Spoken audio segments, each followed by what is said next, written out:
Hello everybody and welcome back to another Figurehead Reviews video, and today we are taking a look at the Marvel Legends Invisible Woman from the Super Skrull Build-A-Figure wave. Here we have Sue Storm, or the Invisible Woman, displayed in the front window with her accessory and Build-A-Figure piece, and then down at the bottom we do get that Fantastic Four logo. And then on the side, we get some artwork there where it looks like it's got Sue with her hand pointed at us, probably generating a invisible force field of some sort, and that is going to be the same on both sides. On the back, we get a product shot of Sue with her arm extended, then we do get a quick read-up. Sue Storm has the ability to bend light, making herself and others invisible. Then we have all the other figures needed in this wave to complete the Super Skrull Build-A-Figure. And down at the bottom, we do have the UPC code, so you can check with your local retailer to see if they have this in stock. But enough about that. Let's get this open and take a look at the Invisible Woman.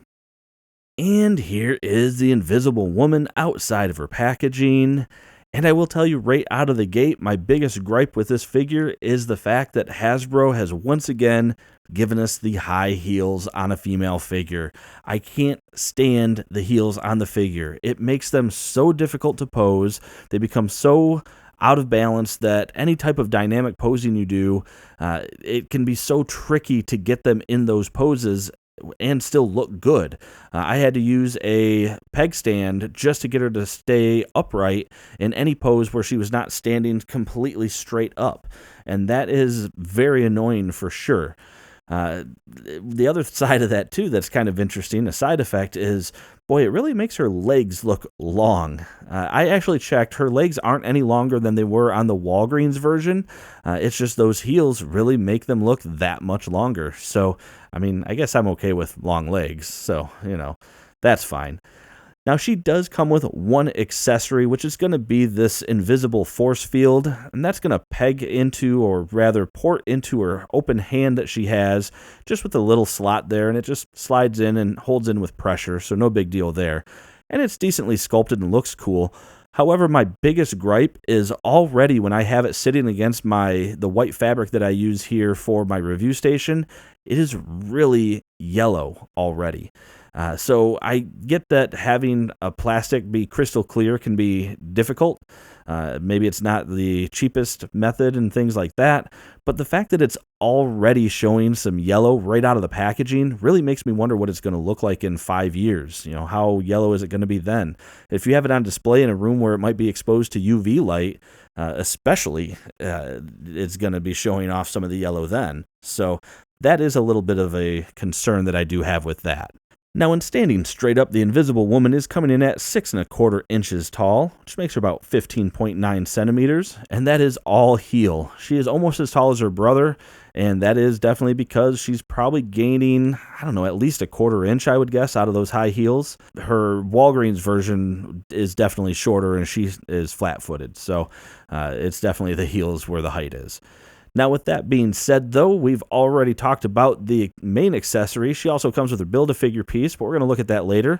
So let's go ahead and jump in, take a look at the paint and sculpt work here on the Invisible Woman. And getting up close, I will say that I don't have any complaints in the sculpt or paint department here on the head. It looks really good. The eyes look like they came out... Well, okay, so the left eye looks like it might be a little bit off, but just barely.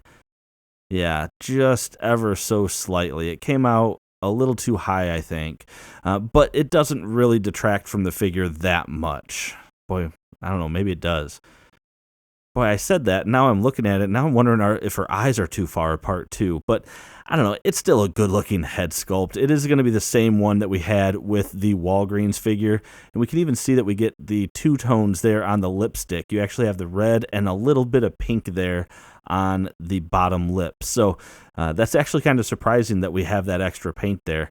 The hair is going to be of a different sculpt from the Walgreens version. It's a little bit bigger, I guess. There's just more of it.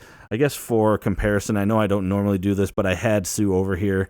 You can see that this hair is just a little bit more laid back and down. This hair is a little bit more flowing. So it is a difference in that sculpt. Now, looking at the suit, there's so little to look at, really. I mean, we have the blue paint there at the neck, which looks like it came out good. I've been really happy so far with the 4 logos. They're actually pretty clean. This one looks like it almost has cracks and stuff in it, but I mean, that's only when you get right up on top of it. The female sculpt, it's another female figure, nothing too crazy, and it's never that these look bad, it's that we get a little bit of a limit. We get a big limit in what we can do with that diaphragm joint, and then always, of course, the single jointed elbows will always be a complaint.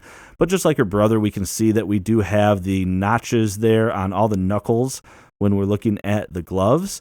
And then going down the rest of the figure, and maybe now you can see too kind of what I'm talking about with those long legs. Like, I don't know, I think they do look really long. But there's those heels, and you can see how thin they get there towards the end. And the way it articulates, it just, I don't know, I don't like the heels. Stop putting heels on these figures. But much like her brother as well, we can see that the cleats must be something with this new uniform. We'll take a look and see tomorrow if Mr. Fantastic has them. I'm guessing he does. But really, that's about it. I mean, there's not a whole lot of other paint here. I mean, we get a little bit along the back and just above the back of the elbows and along the side there. So, I mean, overall, the figure looks pretty decent. I don't really have any complaints with the design other than what I just pointed out. That's a standard complaint with the female sculpt and those heels. Those are my 2 biggest complaints. Now, looking at the articulation, so the head will go all the way around, but as you turn from side to side, the hair is going to kind of kick up on the shoulders, making her look a little bit down to the side there. She can look down quite a ways. The hair is going to flare back, and looking up, though, nope, not really. The hair is going to get in the way of that. Her shoulders can come up little over 90 degrees, so not too bad.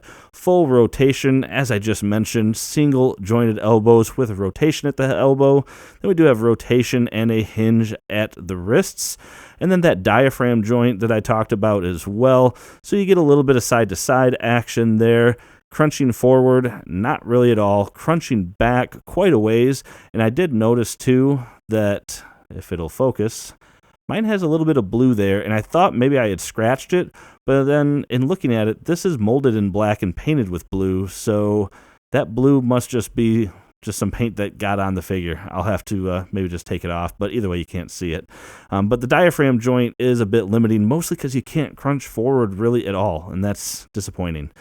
Legs can come apart, not much. Kick forward, not bad. Backwards, not much. Upper thigh cut.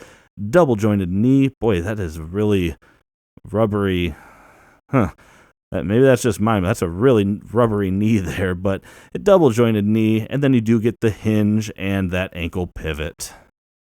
And that is going to do it for this review, everyone. And overall, the more I think about it, I guess I'm kind of disappointed in this figure.